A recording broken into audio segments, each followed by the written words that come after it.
tough was it to stand in there and try to make those throws with the constant pressure, kind of similar to Minnesota? And how do you feel physically after today? Yeah, I mean, obviously, like you said, it's tough, but I trust the O-line fully, and I'm going to stick in there, and if I can, I'm going to go make a play. Alessio, can you walk through that last drive? You guys get down deep into the territory. Kind of walk through the couple hits that you took first, and then what happened on the strip sack. Yeah. Obviously, the couple hits, they had two flags pulled on them, so we got a big boost for the drive, and then they got us with a look at the end, and, ended up not our way. But I got to get the ball out faster. Alessio, I'm wondering, on third and fourth downs in particular, there were some short yardage looks, but it seemed like you guys had some trouble on there. I think you had one third down conversion in there. What are the differences between what you guys can succeed in on third down and the struggles you found today?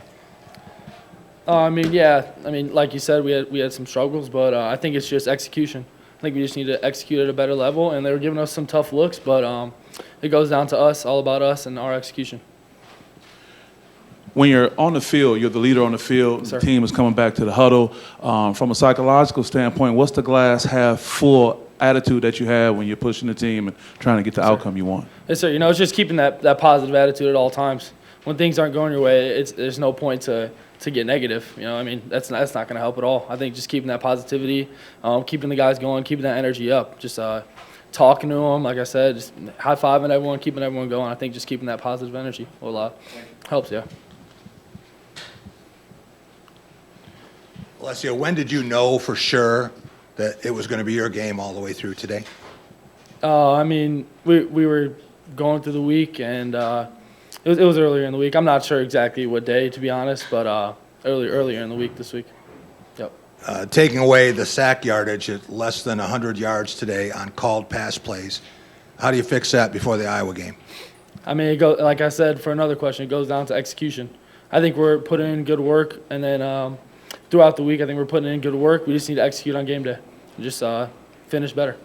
Is that a matter of you getting rid of the ball more or different plays called, offensive line, anything you can point to? I don't think it's anything in particular. I think it's just everyone doing their job, and yeah.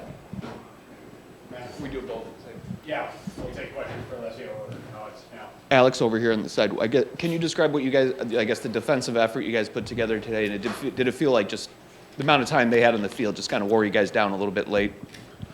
I'm proud of, the guys fighting.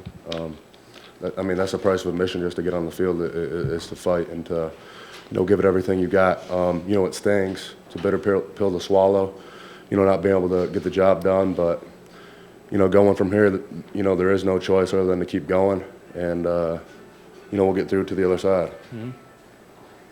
Alessio, I'm wondering how important was Elijah today for you guys, and what's it been like for you to see a guy that's a senior late in his career, late in the season where he hasn't had a very big role to make some moments late in the year for you guys? Yeah, I think, like you said, he's doing great. He played amazing today. He fought, like Alex was saying, he fought like everyone else, and he was big for us today. Yep. Additional questions for the student athletes?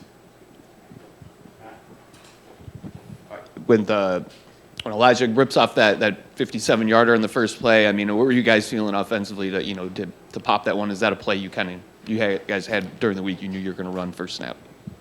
Yeah, we had that a few days ago. We picked out obviously our first play, and we knew it was going to be a good one. And he hit the hole perfect. O-line blocked amazing, and and had a great. The energy was amazing. Everyone ran to our end zone, and it was a great play. Alex, I'm wondering about, in particular, the first half and then through three quarters, you guys were right there with them. I'm wondering what the feeling was like on the sideline and in the locker room, that you guys were right there in the game and doing kind of the things defensively you wanted to do. Right, we felt, speaking for the defense, we felt good out there. We were getting stops early 3 and outs. We're stopping the run. I'll have to go back and watch the tape and everything, but, we were kind of getting in a good groove, it felt like. And, there was no doubt that, we were going to, win the game. Our confidence was great. We felt good. Alex, kind of building off that, on that drive when they went, I think, 12 straight run plays, that 9-minute drive in the fourth quarter that they ended up scoring on to go ahead. Did you sort of feel you guys feel the pressure build as they kept moving down the field and turning those runs out, or how did you guys respond to that on the field when they sort of strung that together? Right. They got good running backs. You got to get guys to the ball carrier and get them down. They're hard runners. We knew that going into that. And we just needed to rally more guys to the football because they were, squeaking yards out, after contact and everything. Any other questions for these two? All right. Thank you. Thank you.